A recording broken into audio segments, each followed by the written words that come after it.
There are plenty of brands from China that make really solid watches for really affordable prices. Most, but not quite all of these, are either direct homages or take a good amount of inspiration from other, more famous watches. Phoibus is a brand that started off with a homage to the Submariner. But what happens when you have higher aspirations? You get this.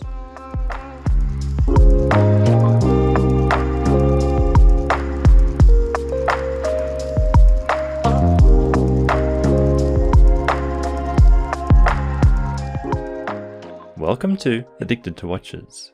Today, we're looking at a watch from a Chinese brand that is an original design. There's a lot going on here to separate it from many of the other Chinese-made watches you see, but one thing they've managed to keep the same is the affordable price tag. This is the Phoibus Eagle Ray GMT. A special thank you to Jody from Just One More Watch for lending me this watch to have a play with.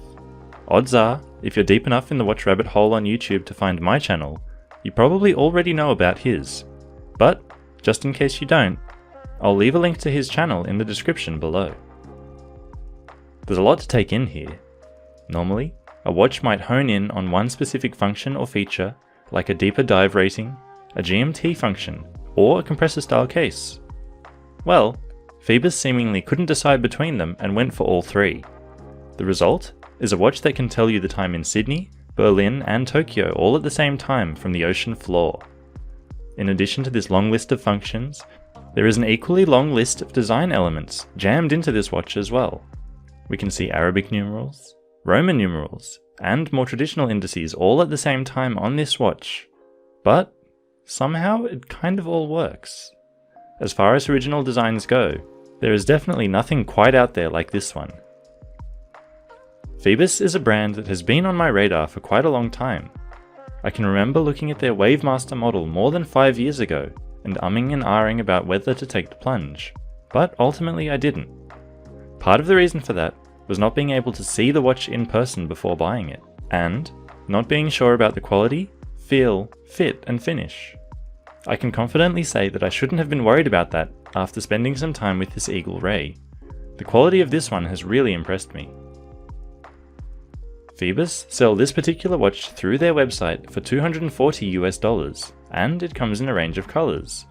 This blue one is nice, but it's also available in red, white, orange, and probably my pick, black gilt. They have also recently released automatic versions without the GMT function in a couple of fun looking pastel colours too. Before we get too far into it, let's talk about those functions I mentioned earlier. A deep dive rating is pretty self-explanatory. And indeed, Phoibus advertised that 300 meter water resistance on the dial.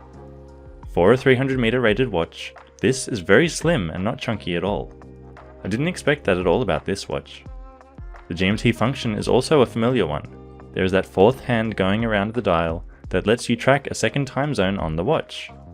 But this is my first encounter with a compressor style watch. I don't think it's a true compressor, but with those two crowns on the side and internal bezel, it's definitely a compressor style.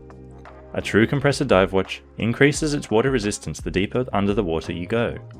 As the pressure pushing in on the watch increases, the crown and crystal compress and create tighter seals around the case, hence the name.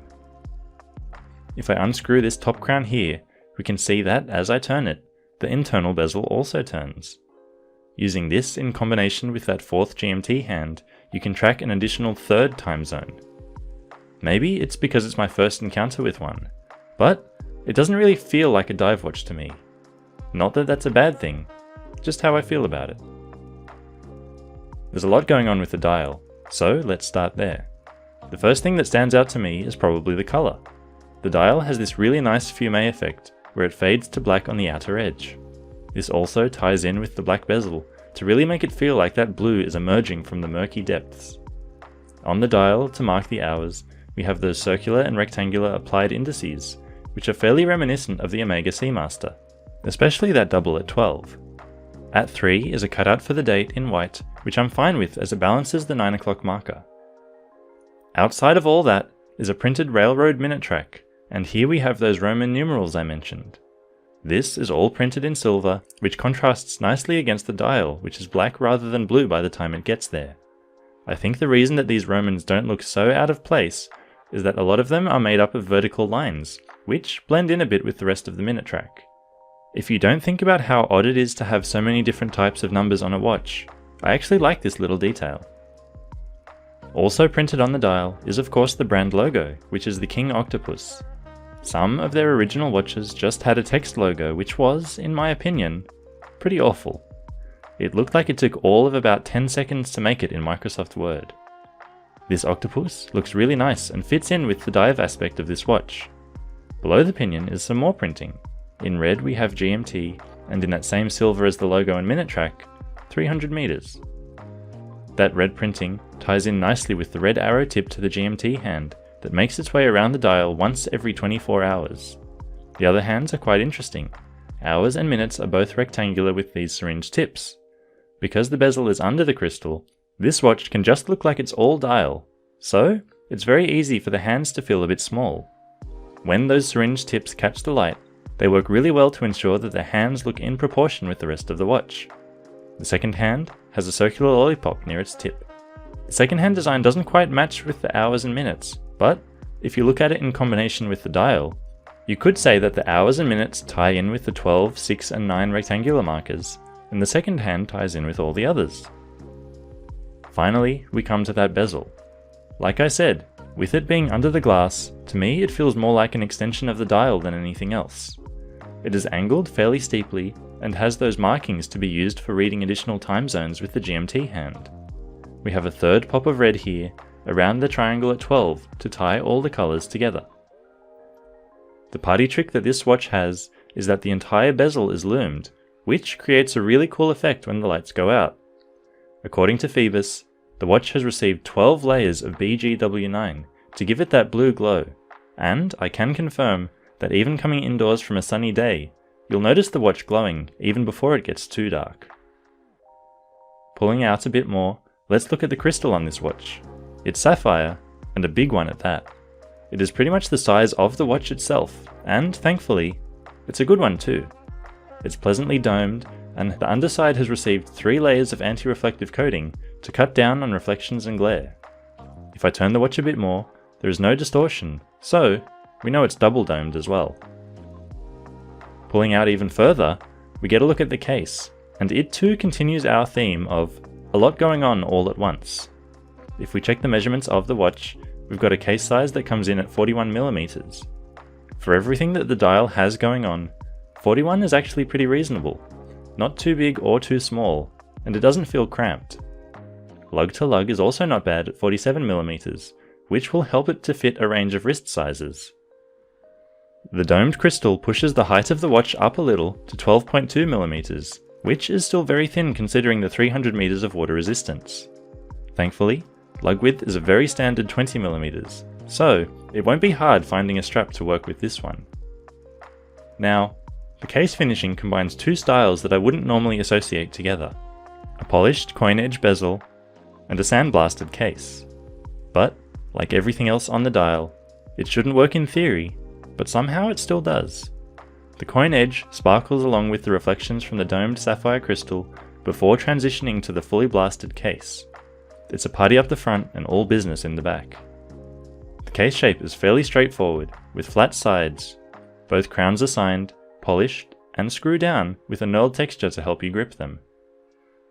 Turning it over, and we've got a high polished case back, with details of all the time zones you can track, and how they relate to each other. On the back here, also there is a hint of how the watch can be so thin. It's using a Swiss Rondo quartz movement, which you'll probably have also noticed from the second hand ticking away. Finally, we have the band that this watch is supplied on. It's a black rubber tropic style strap that is somehow both soft and stiff. It conforms well around the wrist, but also feels like it will be strong and durable long term. The buckle is sandblasted to match the case, and features the text logo that I was talking about earlier. With all that out of the way, let's get it on wrist and see how it wears. On my average sized 7-inch wrist, I think the size fits quite well.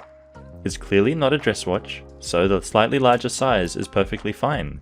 And, even though it's kind of all dial, that minute track frames the inner part of the watch to visually contain the size. Turning my wrist We get a good look at how the coin edge of that slim outer bezel, as well as the crystal, play with the light. We can see also how snug it sits on the wrist and that relatively slim height helping it to wear really well. Changing up the strap to this tan coloured leather one, I really like this combination. The watch works really well on a wide range of straps and colours, like this brown leather one that really complements the blue on the dial. We can also embrace the tooliness of the bead blasted case by putting it on a NATO strap like this one. So, you can probably tell I like this watch.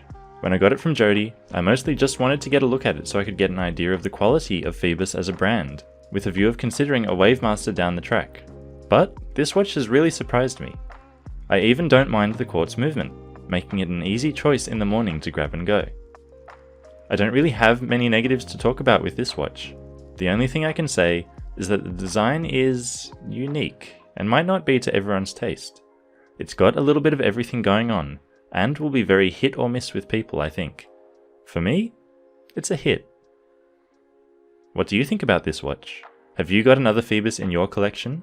What colour is your favourite?